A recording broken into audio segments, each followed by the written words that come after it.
We all know how important reputation is in this industry, so it's easy to see why more and more pros are turning to Andersen to build their projects and craft their legacies. Andersen has earned the trust of pros time and time again for over 120 years. They will work with you to build more efficiently, stay on budget, and earn more referrals by providing high-quality products and support, making your installs easier and confidence stronger. See how Andersen can help you craft your legacy at trustandersen.com. Join us this September 18th and 19th at the beautiful Endicott College campus in Beverly, Massachusetts for the Fine Homebuilding Summit, where the best minds in residential design and construction come together. This premier two-day event is all about elevating the way we design, build, and run successful, inspiring construction businesses. You'll hear from some of the most respected leaders in the industry as they share insights on the future of home building through expert-led sessions, interactive roundtable discussions, supplier exhibits, and hands-on networking. And don't miss a special highlight, a live taping of the Fine Homebuilding Podcast right from the summit floor. Early bird pricing is available now. Book online before June 15th to save $100 off the full registration rate and guarantee your spot at our exclusive networking happy hour. Head over to summit.finehomebuilding.com to register today. We can't wait to see you there. Thanks. Oh boy, this is going to get some feedback, I suspect. This comes from Nick from Melville, Saskatchewan. Hey, FHB, I got this email from the CBHCC, see attached, and I'll put a link on the podcast page to the website he was alluding to. The body that develops our national building code is suggesting factoring in embodied carbon into the building code. That would play a role into material selection and may effectively outlaw some materials. What are your thoughts on this? We have a huge problem with housing affordability as it is. New homes cost on the order of $300 a square foot. The price doesn't include the price of land or bringing in new services. The price also doesn't include a very well-built house using sustainable products. I would agree we need to build better homes, and that includes the materials we use. But is this moving a bit too fast considering affordability? If this code addition were to become effective, it's possible a few rigid insulation products would be outlawed, maybe spray foam and vinyl siding too. Are there any other materials you think would go? Nick, contractor, Melville, Saskatchewan, Canada. So I think this is really interesting. Canada is considering a provision that would take the embodied carbon of building materials into account in the building code. Presumably, some stuff with high carbon count would be not approved. Grant, do you think a material's embodied carbon should be a criteria for approving it for construction? Kind of, maybe. I think it's something you should be aware of, absolutely. I think one thing that is missed in a lot of this is understanding when you build a very durable and long-lasting structure.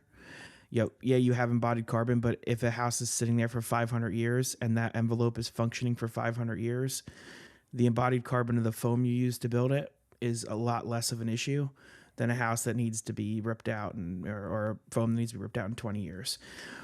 So yes, I think it's somewhat important to consider, but I think it also needs to be considered in terms of the lifespan of the product. And I think building a more durable assembly, a more long-lasting assembly also helps with this problem significantly.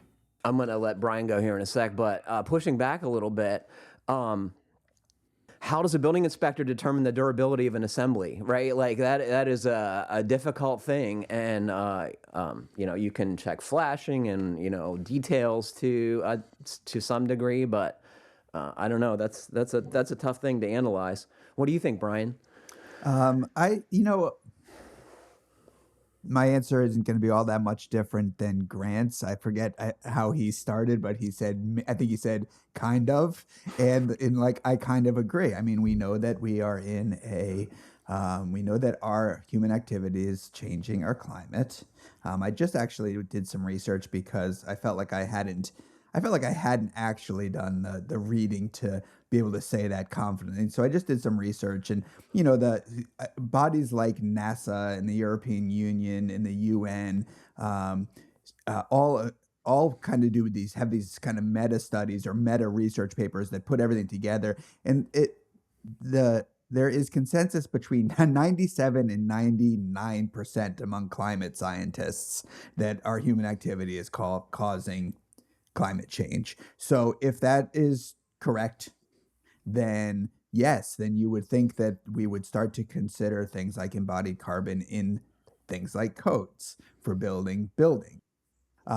But I agree with, I agree with this letter too. We have an affordability issue as well. And, it makes me also think about how I feel like cost is completely missing from the discussion of building, especially the discussion of high performance building. Say that again.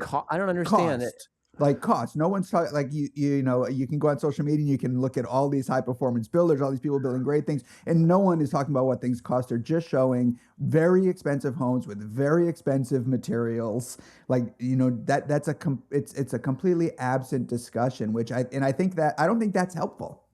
I think it's so in other words, like, and of course these homes that we're showing in Fine Homebuilding magazine, like, I'll take full responsibility for it. We're guilty. These aren't the homes that are going to solve, the housing issues for sure. No doubt about it. I've said this many times. Hopefully what we're doing is showing ideas that can be used in any project. But yeah, we have to make things buildable and affordable. And so every time a code or whether it's a building code, a zoning restriction, anytime these things get more restrictive, things get more expensive. And so that should be part of, again, guilty as charged, but that should be part of all the conversations. I have mixed feelings about this too, just like you guys. Part of me says the real problem is like packaging and consumption more generally than houses. My guess is that houses are not the big problem. We can make them better, obviously. Grant and I were talking yesterday, interestingly, and Grant and I share the opinion that air tightness is often trumps insulation, and we do a relatively poor job of determining air tightness of new builds, especially in remodeling, even worse.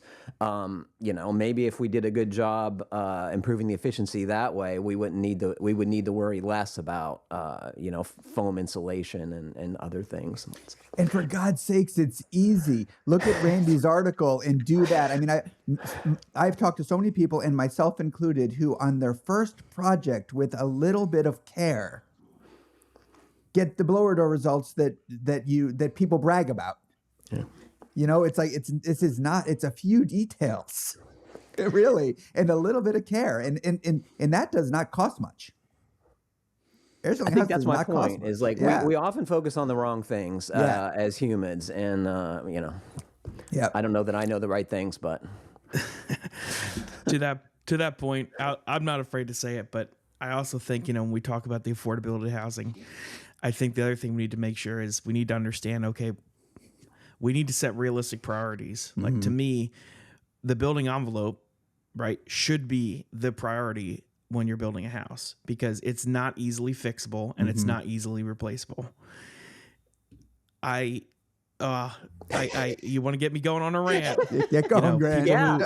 People who need, they want their quartz countertops, their tile showers, their expensive tile floors, their hardwood floors, whatever it is that they want, right? What I would say beyond what most people would say, a basic livable house, the luxuries. And it's like, I can change those countertops really easy in 2 years. I cannot go insulate the outside of your house in 2 years.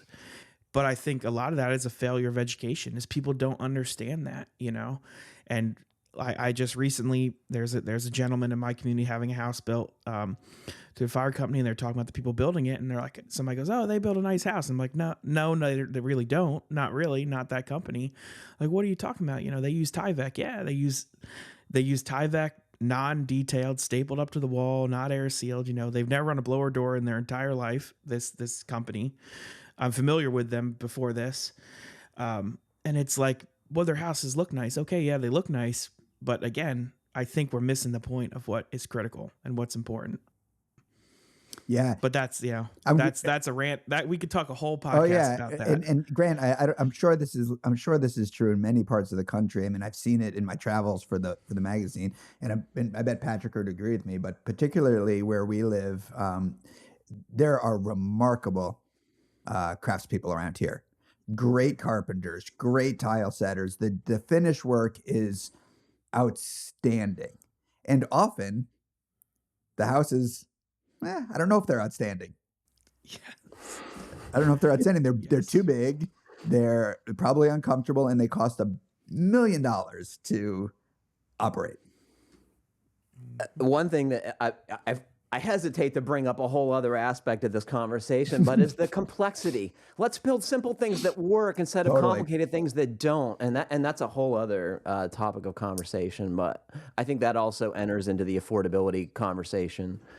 To that point, that's this article that we have coming out with Randy is a great example of that. You know, his assembly, it works. It works pretty much anywhere you want to go in the country.